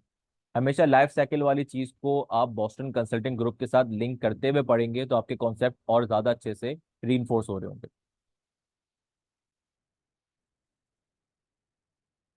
देन इंटरनेशनल पर्सपेक्टिव में ग्लोबल कंपटीशन वगैरह पेपर्स पर्सपेक्टिव से बहुत ज़्यादा ही इंपॉर्टेंट नहीं होता। सिर्फ इस हद तक इंपॉर्टेंट होता है कि जो कंपनी सवाल में डिस्कस हुई भी है उसके ग्लोबल ऑपरेशंस हैं, मल्टीनेशनल कंपनी है, लोकल कंपनी है, ताकि आपको आपका कंपटीशन पता हो, ताकि आपको आपकी कस्टमर रीच पता चल सके। मार्केटिंग के पर्सपेक्टिव में बात करूं तो आप इसको market analysis, customer analysis, competition analysis की वजह से अगर आपको ये पता होगा तो आपकी मार्केटिंग स्ट्रेटेजी उसी तरह होगी। अक्सर आपने देखा होगा कि पेप्सी कोक वगैरह के जो ऐड होते हैं वो डिफरेंट आपके इमोशंस को टारगेट कर रहे होते हैं। रमजान में अगर उनका ऐड आएगा तो वो आपको दिखा रहे होंगे कि सहरी अफ्तारी वगैरह हो रही है। फुटबॉल सीजन में ऐड आ रहा होगा तो कोई ना कोई स्टार को वो यूज कर रहे होंगे। वो क्यों? जब उनका ग्लोबल कंपटीशन है तो they should be aware of the local markets, उनकी प्रेफरेंसेस क्या है। आप ये नहीं करेंगे कि एक ऐड बनाएंगे और ऑल टुगेदर चला देंगे। आपको ग्लोबल कंपटीशन के साथ साथ आपकी ग्लोबल मार्केटिंग स्ट्रेटजीज को भी उसी तरह देख के चलना होता है। इंटरनेशनल बिजनेस क्या होता है उसके डिफरेंसेस वगैरह हैं आपके पास, स्केल ऑपरेशंस वगैरह, ये सिर्फ आपने एक बार सिर्फ पढ़ना है। और आपने जो डिफरेंस समझना है ना वो ये समझना है कि एक इंटरनेशनल कंपनी में आपके पास ग्लोबलाइजेशन वाले कॉन्सेप्ट के अंदर, जब मैं मल्टीनेशनल कंपनी बात करता हूँ, इंटरनेशनल कंपनी बात करता हूँ, ग्लोबलाइजेशन की बात करता हूँ या ग्लोबल कंपनी की बात करता हूँ, उन सब में क्या डिफरेंस होता है उसकी एक एक एग्जांपल आप देख लेंगे तो आपको वो टॉपिक्स याद रह जाएंगे। वर्ल्ड ट्रेड ऑर्गेनाइजेशन भी सिर्फ एक थ्योरेटिकल टॉपिक है, आपके लिए इतना ज्यादा इंपॉर्टेंट नहीं है। Nature and size of the market आपके लिए तब इंपॉर्टेंट होता है जब वो मार्केटिंग के क्वेश्चन के अंदर डेटा इंकॉर्पोरेट करता है, और उसने ऐसा किया है अक्सर। अभी तक उसने आपसे डायरेक्टली उस तरह का सवाल नहीं पूछा कि आप प्रॉपर कैलकुलेशन करके एक मार्केट साइज को डिटरमिन करें। वो थोड़ा सा आपके लिए मुश्किल हो सकता है, बट बहुत सारे उस तरह के बेसिक क्वेश्चन उसने बार बार पूछे जिसमें आपने मार्केट साइज को असेस किया हो, मार्केट शेयर को आपने निकाला हो। वो सारी चीजें आपके पास इस टॉपिक में से ड्राइव हो रही होती है। इसलिए आपने देखा होगा मार्केट इंटेलिजेंस को मैंने बिग डेटा, सीआरएम वगैरह के साथ लिंक किया हुआ है। और बिजनेस स्ट्रेटेजी की जब हम बात करते हैं तो उसको मैंने चैप्टर 1 to 7 के साथ लिंक किया हुआ है कि आपकी बेसिक अंडरस्टैंडिंग वहां से आएगी और मार्केट इंटेलिजेंस आपको सपोर्ट करेगी in the topic of big data, CRM. Then different approaches discuss हुई हुई है, सिर्फ आपको एक रफ आइडिया इनका पता होना चाहिए कि भाई आपके पास टोटल अवेलेबल मार्केट होती क्या है। वैसे अगर मैं ये बात करूँ तो ये टर्म्स प्रैक्टिकली बहुत ज़्यादा इंपॉर्टेंट होती हैं कि आपको टैम और सैम, इनको यूजुअली हम कहते हैं कि टोटल अवेलेबल मार्केट कितनी है, टोटल सेलेबल मार्केट आपके लिए कितनी है, क्योंकि ज़रूरी नहीं है जो आपके लिए टोटल अवेलेबल हो वो सब आपका हो। Obviously there are other players in the market, तो जो टोटल अवेलेबल मार्केट आपके लिए है उसके अंदर से आप किस मार्केट को टारगेट कर सकते हैं वो आपके पास एक डिफरेंट होगी। एड्रेसेबल मार्केट अगर आप कह रहे हैं तो आपके पास टोटल कितना उस मार्केट का साइज है जिसमें से आप कितने पोर्शन को टारगेट कर सकते हैं। जितना ज्यादा आप इसकी सेगमेंटेशन करते रहेंगे उतना ज्यादा आपके पास ये अप्रोच और ज्यादा क्लियर होते रहेगी। कि अगर मैं फॉर एग्जांपल बात करूं, मेरे पास एक ऑटोमोटिव मार्केट है। ऑटोमोटिव मार्केट एक बहुत बड़ी एड्रेसेबल मार्केट है जो कस्टमर की ट्रांसपोर्टेशन नीड को मीट कर रही है। अब उसको मैं जिस तरह सेगमेंटराइज करता रहूंगा तो मेरे पास नीड्स डिफरेंट होते रहेंगी। कुछ लोगों की प्रेफरेंस होती है ट्रांसपोर्टेशन के साथ लग्जरी भी, तो there is a separate market for this. कुछ लोगों की नीड होती है कि भाई एक मीडियम लग्जरी हो, ट्रांसपोर्टेशन वगैरह भी हो, क्योंकि वो एक मीडियम कंज्यूमर ग्रुप के अंदर आ रहे होते हैं जिनकी एक मिडिल लेवल ऑफ इनकम होती है। कुछ लोगों के लिए सिर्फ ये जरूरत होती है कि यार एक गाड़ी अवेलेबल हो जिससे उनकी transportation meet at bare minimum meet हो सके। उसके लिए आपको क्या करना होगा कि आपको ट्रांसपोर्टेशन फंक्शन को जहन में रखते हुए जितने कम फीचर्स में आप जितनी कम कॉस्ट में उनके लिए चीज़ें अवेलेबल कर सकेंगे वो आपके पास चीज़ आ जाएगी। तो टॉप डाउन मार्केट अप्रोच के साथ आपको ये कॉन्सेप्ट पता होने चाहिए कि भाई addressable market, available market, total market, इसी को आप लिंक करेंगे चैप्टर 3 के अंदर जहाँ पे आपके डिफरेंट टर्म्स डिस्कस हुई हुई, industry, market share, market segmentation, focus group. ये डिफरेंट टर्म्स आपको याद रहेंगी कॉन्सेप्चुअली तो आप सवाल को अच्छे तरीके से कॉम्प्रीहेंड कर सकेंगे। देन बॉटम अप अप्रोच वगैरह क्या होगी, सप्लाई साइड अप्रोच क्या होगी, इसको आपने बस एक बार स्किम करते हुए पढ़ लेना। कोलैबोरेशन में मैंने चैप्टर 6 से इसको लिंक किया हुआ है क्योंकि वहां पे आपके पास डिफरेंट कोलैबोरेशन स्ट्रेटजीज डिस्कस हुई हुई है। कौन सी? जैसे फॉर एग्जांपल अगर आपको उसमें बात करूं कि आपके पास लाइसेंसिंग अरेंजमेंट डिस्कस होती है। इसी तरह आपके पास फ्रेंचाइजिंग अरेंजमेंट वहाँ पे डिस्कस हुई भी है, हॉरिजॉन्टल वर्टिकल इंटीग्रेशन डिस्कस हुए हुए हैं। वो चीज़ें क्या है, that is part of the collaboration, कि आपकी जो पार्टनरशिप्स हैं आप उसको किस तरह लेके चल रहे होते हैं। ये जब मैं बार बार चीज़ों को इस तरह लिंक कर रहा होता हूँ ना, तो उससे मेरे दोनों टॉपिक्स स्ट्रांग हो रहे होते हैं। जहाँ जहाँ पे मैं लिंक स्टैब्लिश कर सकता हूँ, सेकंड रिवीजन में मुझे बिल्कुल करना चाहिए, ताकि मैं टॉपिक्स की जो बारीकियां उसको समझ सकूं। और अक्सर सवालों में भी ऐसा होगा, अगर मार्केटिंग का कोई कोलेबोरेशन का सवाल आएगा, तो उसमें advantages of forming an alliance, वो भी आप यूज कर पा रहे होंगे सवाल के अंदर। फ्रेंचाइजी के रोल को अगर आप समझ पा रहे होंगे, तो भी आप उसके एडवांटेज को सही तरीके से समझ पा रहे होंगे। जॉइंट वेंचर्स वगैरह का सारा डिफरेंस यहाँ पे लिखा हुआ है, फ्रेंचाइजिंग अरेंजमेंट भी यहाँ पे डिस्कस हुई हुई है, लाइसेंसिंग वाली चीज आपके पास आ गई। इसको आपने जरूर चैप्टर 6 के साथ लिंक करते हुए पढ़ना है। अब अगर आप ओवरऑल इसका एक एनालिसिस देखें कि उसकी मार्केटिंग के टॉपिक से आपसे एक्सपेक्टेशन क्या है, अगर मैं इसको यहाँ पे देखूँ, analyse and device N appropriate marketing strategy, अक्सर पास पेपर के क्वेश्चन आप उठाएंगे तो वो इसी अजम्पशन के गिर्द घूम रहे होंगे। वो आपसे मार्केटिंग स्ट्रेटेजी ही बनवाता हुआ आपसे मिलेगा बार बार। तो मार्केटिंग मिक्स इसलिए इस चैप्टर के अंदर और ओवरऑल मार्केटिंग के टॉपिक के अंदर बहुत ज्यादा इंपॉर्टेंट है। मैं ये नहीं कह रहा कि पिम्स में से सवाल नहीं आ सकता, प्रोडक्ट लाइफ साइकिल में से नहीं आ सकता, बिल्कुल जरूर आ सकता है, बट जो एसेंस है आपके एक्सपेक्टेशन की, लर्निंग आउटकम की, वो एनालाइज करना है किसी भी मार्केटिंग स्ट्रेटजी को, जो भी हमने क्वेश्चन 1 में थोड़ा बहुत देखा, और अप्रोप्रिएट स्ट्रेटजी को डिवाइस करना भी इन सारी चीजों के अंदर शामिल है। यहाँ तक किसी का कोई सवाल?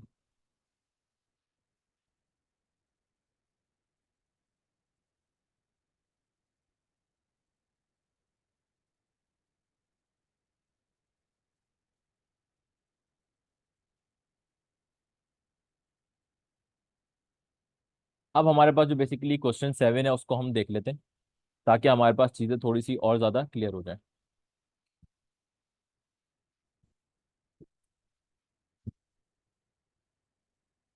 टाइम थोड़ा सा कम है, तो जो मैंने स्ट्रेटेजी वाली बातें ऑलरेडी कर ली हैं उस पर फोकस थोड़ा सा कम होगा, और कोशिश ये करेंगे कि हम मार्केटिंग के कॉन्सेप्ट्स वगैरह को और अच्छे तरीके से सवाल के अंदर समझ सकें।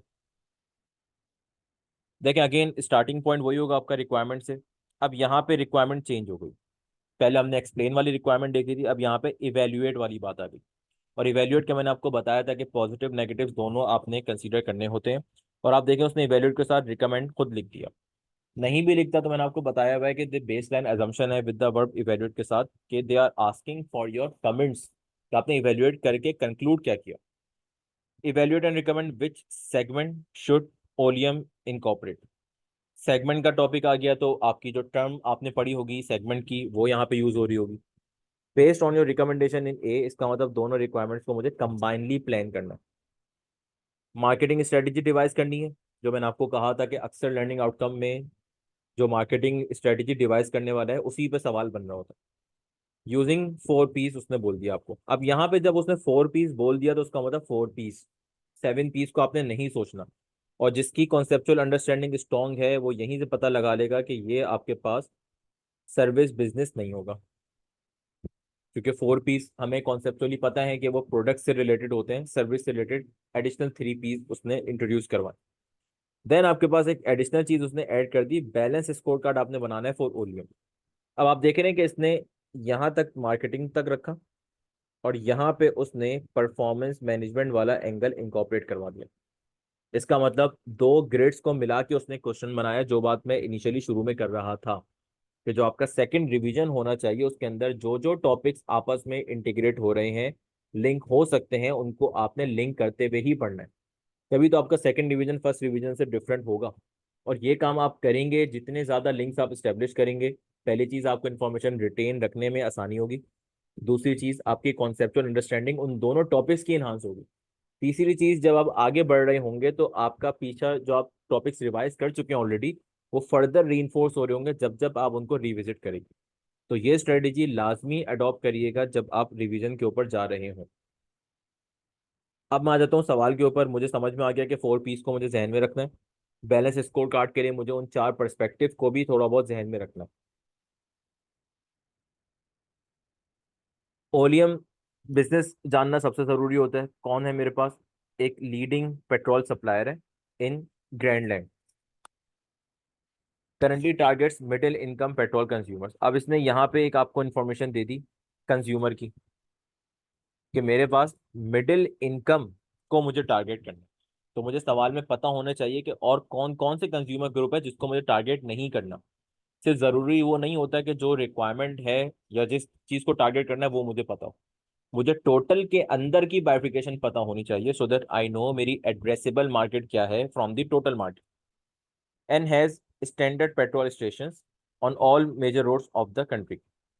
अब थोड़ा सा यहाँ पे मेरे पास एक पेट्रोल सप्लायर वाला बिजनेस आ गया। मुझे ये भी पता चल गया कि जब मैं पेट्रोल सप्लायर हूँ it means I am targeting N essential thing. पहले क्वेश्चन में क्या था, मैं लग्जरी ऑफर कर रहा था, that is non essential. Petrol जो है आपके पास जब ट्रांसपोर्ट अवेलेबल है तो इट्स एन इसेंशियल नीड कि आपको वो चीज़ चाहिए होगी। इससे आप एक माइंडसेट डेवलप करते हैं कि आपकी मार्केटिंग स्ट्रेटजी किस डायरेक्शन में जानी चाहिए।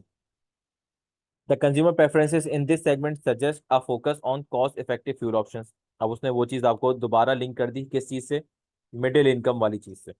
अगर ये नहीं भी लिखता कि कॉस्ट इफेक्टिव फ्यूल ऑप्शन चाहिए फिर भी मैं इसी पे बात करता, क्योंकि मैं एक इसेंशियल कैटेगरी की बात कर रहा हूँ। मैं प्ले कर रहा हूँ based on volume, because I am targeting essential, तो मेरी ऑडियंस जो है वो एक वास्ट ऑडियंस होगी। मैं मिडिल इनकम को टारगेट कर रहा हूँ तो मुझे रहना कॉस्ट इफेक्टिव ही है, अदरवाइज मेरी जो स्ट्रेटेजी है वो बेकार है। स्टैंडर्ड व्हीकल मेंटेनेंस सर्विस पे मुझे फोकस करना है एंड अफोर्डेबल लॉयल्टी प्रोग्राम। इसका मतलब जो कंज्यूमर की प्रेफरेंस है वो क्या है, एक नॉर्मल मिडिल इनकम की जो प्रेफरेंस होती है कि मेरे पास गाड़ी फ्यूल इफेक्टिव हो, फ्यूल एफिशिएंट हो, व्हीकल मेंटेनेंस सर्विसेज जो है वो उसकी स्टैंडर्डाइज होंगी तो उसके पार्ट्स की कॉस्ट कम होगी, अफोर्डेबल लॉयल्टी प्रोग्राम्स होंगे तो मैं पॉइंट्स गैदर कर सकता हूँ bye consuming these purchases. In short, एक कस्टमर को जितना आप फायदा पहुंचा सकते हैं उसकी नीड को बेयर मिनिमम कॉस्ट में मीट करवाने के लिए। वो नीड क्या है जो मैंने बात की थी, transportation. In response to rising competition face by Oleum. अब यहाँ जब राइजिंग कंपटीशन की बात कर दी तो अगेन कॉस्ट इफेक्टिव होना फर्दर रीइंफोर्स हो गया, वरना कस्टमर क्या करेगा, इजीली स्विच कर जाएगा। क्योंकि आप पेट्रोल ऐसा प्रोडक्ट है आप इसको डिस्टिंग्विश नहीं कर सकते विद द प्रोडक्ट। मतलब फॉर एग्जांपल बहुत ज्यादा आपके पास इसमें ऑप्शंस नहीं है वैरायटी ऐड करने के लिए कि आप प्रोडक्ट फीचर्स को इन्हांस करते हुए अपने कंपटीशन को इन्फ्लुएंस कर सके। ये चीजें भी आपने जहन में रखनी होती हैं सवाल को सॉल्व करते हुए। Oleum is planning to incorporate one of the following market segments to increase revenue. अब यहाँ पे मार्केट सेगमेंटेशन का कॉन्सेप्ट भी आपके पास आ गया कि उसने कौन कौन से सेगमेंट्स आइडेंटिफाई किए हुए हैं, उसमें क्या क्या कंज्यूमर की प्रेफरेंसेस हैं और क्या क्या उसके पास रेवेन्यू पोटेंशियल्स अवेलेबल हैं। इसका मतलब क्या हुआ, उसने आपको एक ऑब्जेक्टिव भी अपना क्लियर कर दिया कि कंपनी अभी किन मसले मसाइल में है। कंपनी टारगेट कर रही है मिडिल इनकम को, इसका मतलब कंपनी हायर मार्जिन पे नहीं जा सकती। राइजिंग कंपटीशन है तो कंपनी के पास मार्केट शेयर के मसले मसाइल है। कंपनी को अपना रेवेन्यू इंक्रीज करना है, अपना मार्केट शेयर इंक्रीज करना है तो उसको एक सेगमेंटेशन के अंदर जाके डिफरेंट स्ट्रेटजीज बनाना पड़ रही होंगी। क्योंकि आप जेनेरिक स्ट्रेटजी की बेसिस पे जब मार्केट मेच्योर हो जाती है तो इतना ज़्यादा ऑपरेट नहीं कर पाते।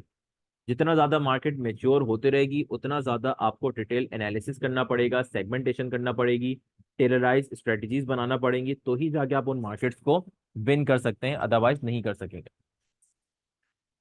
एफ्लुएंट पेट्रोल मार्केट है, लो इनकम पेट्रोल मार्केट है।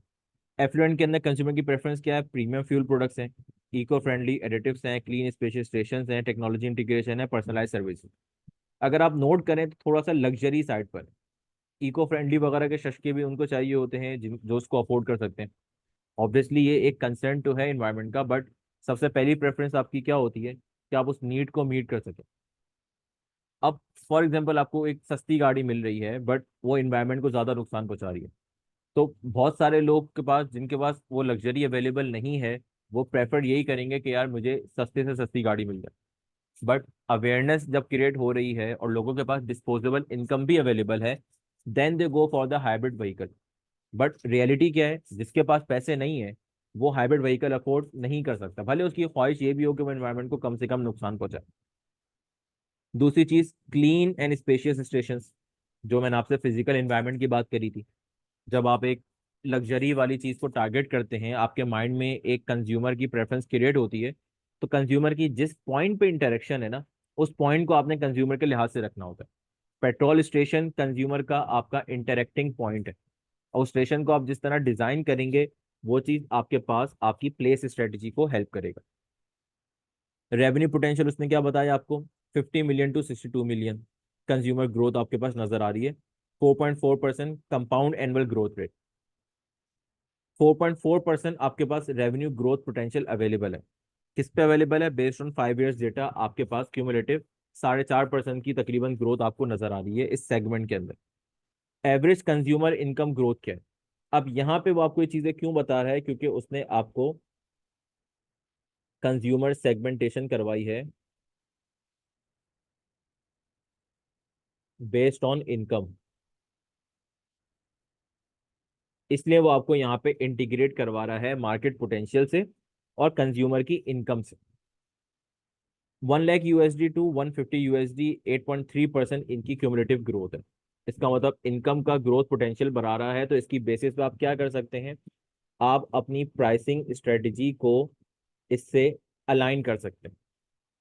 मार्केट का रेवेन्यू ग्रोथ क्या है, अब देखें यहाँ पे, अब वही बंदा सही से परफॉर्म कर सकेगा स्टूडेंट जिसको कंज्यूमर का मार्केट का डिफरेंस सही से पता हो, उसके माइंड में सेगमेंटेशन के कॉन्सेप्ट सही से क्लियर हो। मार्केट रेवेन्यू ग्रोथ बताने का पर्पज ये है कि भाई 5 बिलियन की आपकी मार्केट है, 9.13 बिलियन पे चले गए, इट मीन 12.8% आपके पास मार्केट ग्रोथ अवेलेबल है।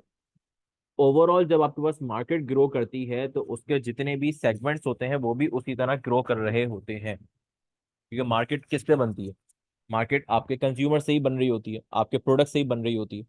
तो आपके पास जो मार्केट के अंदर पोटेंशियल होता है वही ट्रांसफॉर्म हो रहा होता है इनटू द कंज्यूमर, उसी बेसिस पे आप अपने मार्केट शेयर की डिफरेंट स्ट्रेटेजीज वगैरह बना रहे होते हैं। तो एक उसने डिफरेंट आपको नंबर्स दे दिए, अभी जो हमने टॉपिक हल्का सा टच किया था जिसमें आपके पास मार्केट साइज असेसमेंट वाली चीज थी, उसके कॉन्सेप्ट भी यहाँ पे अप्लाई होंगे, और एनालिटिकली भी वो आपको चेक करना चाह रहा है कि आप नंबर्स को किस तरह लिंक कर पाते हैं। दूसरा उसने बताया लो इनकम पेट्रोल मार्केट जो बजट फ्रेंडली होगी, ऑब्वियसली बेसिक व्हीकल मेंटेनेंस होनी चाहिए, कम्युनिटी सेंट्रिक लॉयल्टी प्रोग्राम्स वगैरह उसके अंदर होनी चाहिए। डिफरेंट पेट्रोल पंप्स वगैरह पे होता है कि आप जब पेट्रोल परचेज करते हैं तो आपको कुछ पॉइंट्स होते हैं। पॉइंट्स क्या होते हैं कि जब आप फ्यूचर में जाके वो चीज़ परचेज करेंगे तो आप उन पॉइंट्स को यूज करते हुए पेट्रोल परचेज कर सकते हैं। कंज्यूमर ग्रोथ यहाँ पे उसने आपको कितनी दी हुई है, 1.5% की। एवरेज ग्रोथ उसने कितनी बताई हुई है, सिर्फ 3.5% की। मार्केट रेवेन्यू ग्रोथ उसने कितनी बताई हुई इन टर्म्स ऑफ यूएसडी, 3.8%। अच्छा ये बात भी याद रखिएगा कि यहाँ पे जो कंज्यूमर ग्रोथ है और जो मार्केट रेवेन्यू ग्रोथ है उसमें फर्क क्या है, उसमें फर्क ये है कि consumer growth number of persons के परस्पेक्टिव में बता रहा है वो, जबकि मार्केट की ग्रोथ रेवेन्यू इसका मतलब इन टर्म्स ऑफ करेंसी बता रहा है आपको, यूएसडी हो कुछ भी करेंसी हो सकती है, तो ये दोनों चीजें अलग हैं। ग्रोथ के वर्ड से आपने ये कंफ्यूज नहीं हो जाना कि भाई यहाँ पे आपके पास सिर्फ 1.5% या 3.8%, इसके अंदर दोनों चीजें शामिल है। अगर मैं इसको थोड़ा सा सिंप्लीफाई करूं, कंज्यूमर ग्रोथ के अंदर आपके पास वॉल्यूम इम्पैक्ट शामिल है, जबकि मार्केट रेवेन्यू ग्रोथ के अंदर आपके पास दोनों चीजें शामिल है, वॉल्यूम प्लस प्राइस। इसका मतलब ये अगर 12.8% है तो ये may be because of price भी हो सकती है, क्योंकि आपके पास एफ्लुएंट पेट्रोल मार्केट है, प्रीमियम है। और अगर लो इनकम मार्केट है तो इसके अंदर मैं अज्यूम करूंगा कि मेरा मेजॉरिटी इंपैक्ट वॉल्यूम का होगा, because I can not charge higher prices in this particular group. तो इन दोनों टर्म्स का ये डिफरेंस है। Chief financial officer of Oleum has indicated that the company has limited funds, अब यहाँ उसने आपके हाथों में बांध दिए।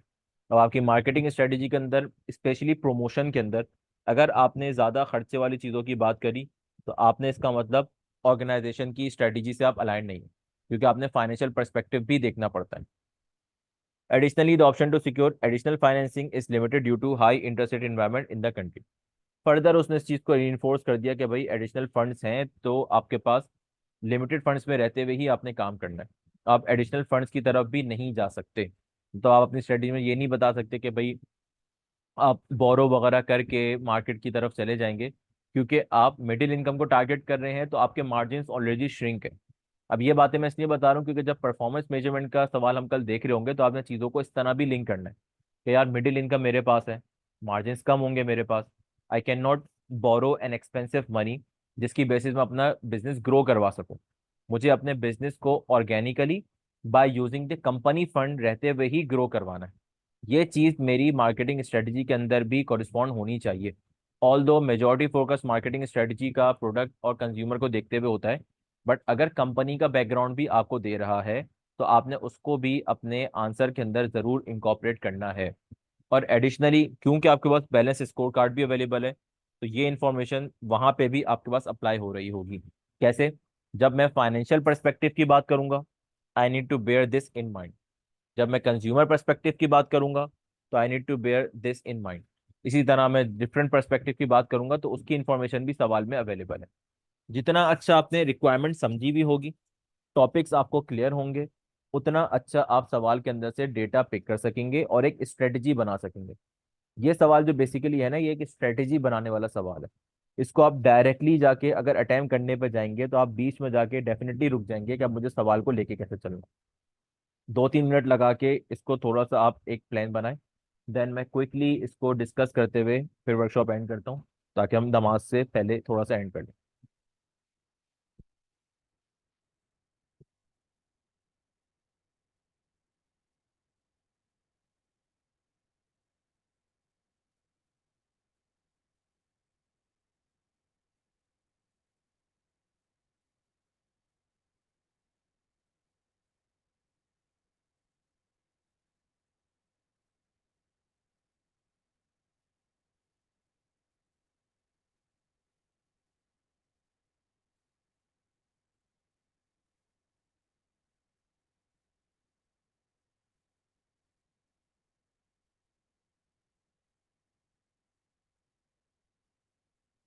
अब देखें, यहाँ पे पहली रिक्वायरमेंट आपके पास थी इवेल्युएशन वाली, कि किस सेगमेंट को ओलियम को इनकॉर्पोरेट करना चाहिए, किस चीज के लिए, किस पर्पस के लिए। जो ऑब्जेक्टिव यहाँ पे डिस्कस था कि भाई मार्केट सेगमेंट बढ़ाएंगे तो अपना रेवेन्यू बढ़ा सकेंगे, और ये डेटा आपको हेल्प कर रहा होगा।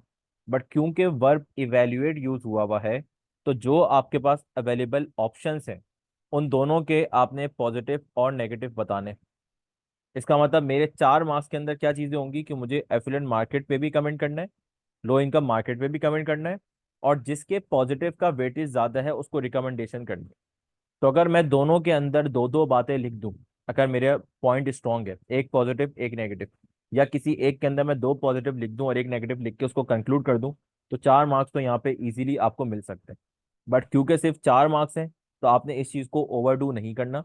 जो स्ट्रांग पॉइंट्स हैं आप वो लिख के उसकी बेसिस पे भी कंक्लूड बिल्कुल कर सकते हैं। क्योंकि सजेशन आंसर होते हैं उसके अंदर वो आपको पॉइंट ज्यादा दे रहा होता है ताकि आपकी लर्निंग वगैरह हो। इसका ये मतलब नहीं है कि उसकी एक्सपेक्टेशन भी इससे इतनी है। हमेशा आपने मार्क्स फोकस आंसर लिखना है। अब उसने देखें इसी तरह स्ट्रक्चर किया, एफिलिएंट मार्केट, एडवांटेजेस डिसएडवांटेजेस। अब कोई बोले भाई सवाल में एडवांटेजेस डिसएडवांटेजेस नहीं पूछे थे, बट जिसको इवेल्युएट का वर्ब का मतलब पता होगा उसने आंसर को इसी तरह स्ट्रक्चर किया होगा। Low income market, advantages disadvantages, then at the end recommendation. Recommendation का यूजुअली आधा मार्क्स होगा, तो आपने भले ऊपर एडवांटेजेस डिसएडवांटेज सही ना दिए हुए हो, आपने अपने लिहाज से ऊपर जो चीज समझी है उसको रिकमेंडेशन में लिख के जरूर आया करें, ताकि आपको कुछ ना कुछ मार्क्स अवॉर्ड हो। जरूरी नहीं है कि जो उसकी एक्सपेक्टेशन रिकमेंडेशन की उस पर ही मार्क्स मिले। आपने जो ऊपर एनालिसिस दिया है उसकी बेसिस पे जो आप रिकमेंड करते हैं वो लॉजिकली सही लगेगा, तो भी आपको रिकमेंडेशन के मार्क्स मिल रहे होंगे। एफ्लुएंट मार्केट के अंदर एडवांटेजेस क्या है? हायर एवरेज इनकम है। उससे आपको क्या होगा कि भाई आपके पास जिस मार्केट को आप टारगेट कर रहे होंगे, आपको प्राइसिंग स्ट्रेटेजी पे ज्यादा फोकस नहीं करना होगा। You can charge a bit premium prices.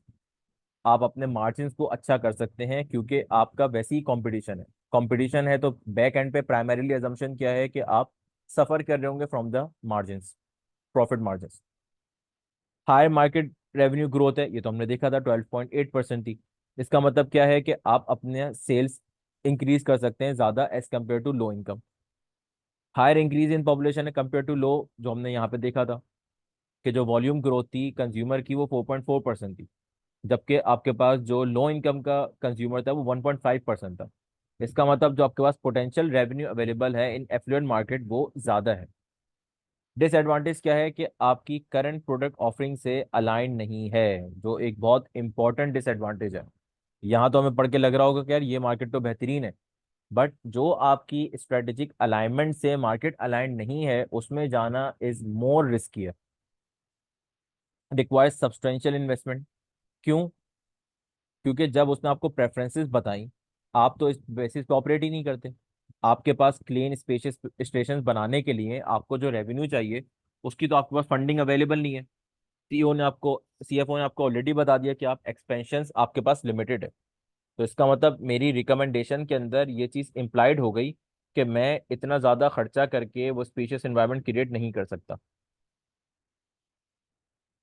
तीसरा, may need to make a costly change to the existing setup, जो मैंने बात करी, जो मैं नहीं कर सकता। अपने ब्रांड इमेज को मुझे टर्न अराउंड भी करना पड़ेगा इस मार्केट में जाने के लिए, क्योंकि मुझे मार्केट अभी इस तरह परसीव नहीं कर रही। लो इनकम में आता हूं तो aligning with budget friendly fuels basic maintenance service. बिल्कुल बात सही है, जो आपकी एग्जिस्टिंग मार्केट, आपकी एग्जिस्टिंग कंपनी की स्ट्रेटजी को कोरोबरेट कर रही है, कोरिस्पॉन्ड कर रही है। आपका जो लॉयल्टी प्रोग्राम होगा कस्टमर सेंट्रिक अप्रोच के साथ, वो आपके मार्केट शेयर को इंक्रीज कर सकता है। इसका मतलब क्या है कि जब आप मिडिल इनकम को टारगेट कर रहे हैं और उसके अंदर कंज्यूमर की प्रेफरेंस ऑलरेडी है कि कम्युनिटी सेंट्रिक लॉयल्टी प्रोग्राम्स, तो आप इन प्रोग्राम्स को रन करते हुए अपने मार्केट शेयर को इंक्रीज कर सकते हैं। एक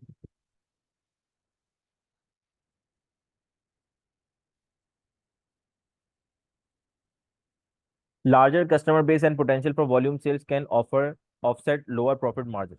अब इसका मतलब क्या है कि ऑल दो लो इनकम मार्केट तो है, बट आप वॉल्यूम की बेसिस पे प्ले करते हुए, क्योंकि आप मिडिल इनकम को टारगेट कर रहे हैं, कॉस्ट सेंट्रिक आपकी अप्रोच है, तो आप अगेन आपके जो मार्जिन हैं उसको इंप्रूव कर सकते हैं बेस्ड ऑन द वॉल्यूम। क्यों? क्योंकि जब कंपनी की स्ट्रेटेजी कंज्यूमर की स्ट्रेटेजी से अलाइंड हो जाती है, तो उसका मतलब प्रॉफिट्स पे इम्पैक्ट नहीं आना। प्रॉफिट्स पे इम्पैक्ट तब आता है जब आप स्ट्रेटेजिक अलाइनमेंट को हर्ट करते हैं। जैसे फॉर एग्जांपल, अब मेरी कंपनी कॉस्ट फोकस है, मेरा टारगेट मार्केट लोअर इनकम है, तो कंपनी को फॉर एग्जांपल अगर 10 मिलियन का प्रॉफिट कमाना है, तो कंपनी को ये पता होगा उसको कितनी सेल्स करनी है। तो कभी भी आप इस चीज़ को इससे कंफ्यूज नहीं करिएगा कि अगर मैं कॉस्ट लीडरशिप स्ट्रेटेजी फॉलो कर रहा हूँ या वॉल्यूम स्ट्रेटेजी फॉलो कर रहा हूँ तो मेरे मार्जिन हर्ट होंगे, मार्जिन हर्ट नहीं होंगे। अब रिकमेंडेशन इंपॉर्टेंट है। करंट प्रेफरेंस ऑफ ओलियम्स मिडिल इनकम मार्केट, इसने सवाल की जो सबसे इंपॉर्टेंट लाइन थी, जो सबसे इंपॉर्टेंट थी, उसको यूज करते हुए, और लिमिटेड बजट फॉर एक्सपेंशन। अगर ये लिमिटेड बजट वाला कॉन्सेप्ट वो नीचे नहीं बताता ना, तो मे बी मैं शायद इस मार्केट को परस्यू कर सकता था।